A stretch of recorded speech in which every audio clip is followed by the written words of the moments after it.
നേരെ കൊച്ചിയിലോട്ട് വരാം. മധ്യ കേരളത്തിലെ മുഴുവൻ വിവരങ്ങളുമായി ആര്യയുണ്ട്. Arya, good morning. ആര്യ, ഇനിയുള്ള 3 മണി വരെയുള്ള സമയം ഓരോരുത്തർക്കും, വിമതരായി നിൽക്കുന്നവർക്കും വിമത ഭീഷണിയായി നിൽക്കുന്ന ആളുകൾക്കൊക്കെ നല്ലോണം ചിന്തിക്കാനുള്ള അവസരമാണ്. പാർട്ടിയാണോ വ്യക്തിയാണോ വലുത് എന്ന കാര്യത്തിൽ ഒരു തീരുമാനമെടുക്കാനുള്ള അവസരമാണ്. കോൺഗ്രസ് കുറെ കൂടി കടുപ്പിച്ച് തവണ നിലപാടെടുത്തിട്ടുണ്ട്. LDFിലും ഒപ്പം NDAയിലും ഒക്കെ ഈ വിമത ഭീഷണി ഉണ്ട്. മധ്യ കേരളത്തിലേക്ക് വരുമ്പോൾ ഏതൊക്കെ ജില്ലകളിലാണ് കാര്യമായി മുന്നണികൾക്ക് ഈ വിമതർ തലവേദന ഉയർത്തുന്നത്? ആരൊക്കെ പിൻവലിക്കാനിടയുണ്ട്? എന്താണ് മധ്യ കേരളത്തിലെ ചിത്രം, ആര്യ?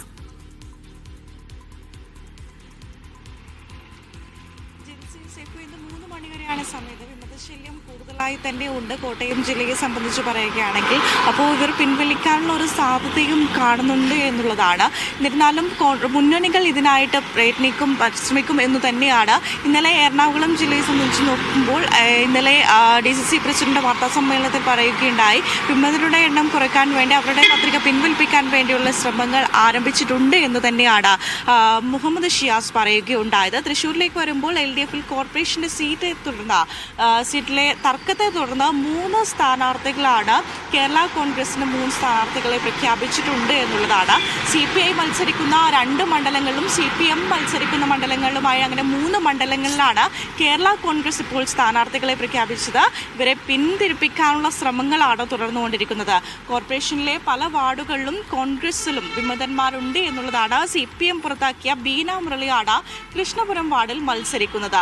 ആലപ്പുഴ നോക്കുമ്പോൾ 72 ഗ്രാമപഞ്ചായത്തുകളിൽ 18 മാത്രമാണ് ഇപ്പോൾ UDFന് ഭരണമുള്ളത്. അപ്പോൾ കൂടുതൽ സീറ്റുകൾ പിടിക്കുക എന്നുള്ള ആ ഒരു ലക്ഷ്യത്തിലേക്കാണ് UDF അവിടെ മുന്നേറുന്നത്. കോടംതുരുത്ത്, പാണ്ടനാട് എന്നിവിടങ്ങളിൽ LDFും UDFും സംയുക്തമായിട്ടും ഭരിക്കുന്നുണ്ട്. അപ്പോൾ UDFനെ സംബന്ധിച്ച് ആലപ്പുഴ ജില്ലയിൽ നോക്കുമ്പോൾ കൂടുതൽ സീറ്റുകൾ പിടിക്കുക എന്നുള്ള ആ ഒരു ലക്ഷ്യത്തിലേക്കാണ് അവർ നീങ്ങുന്നത് എന്നുള്ളതാണ്. ചമ്പക്കുളം ബ്ലോക്ക് പഞ്ചായത്തിൽ ഒരു BJP അംഗമുണ്ട്. അപ്പോൾ 6 നഗരസഭകളിൽ മാവേലിക്കര, ചെങ്ങന്നൂർ, ഹരിപ്പാട് എന്നിവിടങ്ങൾ മാത്രമാണ് ആലപ്പുഴയെ സംബന്ധിച്ച് UDFന്റെ ഒരു ഭരണമുള്ളത്.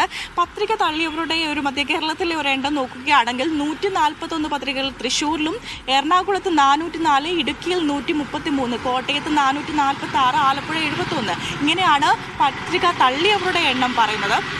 ഇതുപോലെ തന്നെ ഇന്നലെ വന്ന ഒരു വാർത്തയായിരുന്നു കടമക്കുടി ഡിവിഷനിലെ UDF സ്ഥാനാർത്ഥിയുടെ പത്രിക തള്ളിയതുമായി സംബന്ധിച്ച ഈ ഒരു ഇതിൽ DCC പ്രസിഡന്റ് പ്രതികരണവും ഇന്നലെ വന്നതാണ്. അതിൽ പരാതിയുമായിട്ട് മുന്നോട്ട് പോകാൻ തന്നെയാണ് UDFന്റെ തീരുമാനം എന്നുള്ളത് ഇന്നലെ DCC പ്രസിഡന്റ് വ്യക്തമാക്കുകയുണ്ടായി.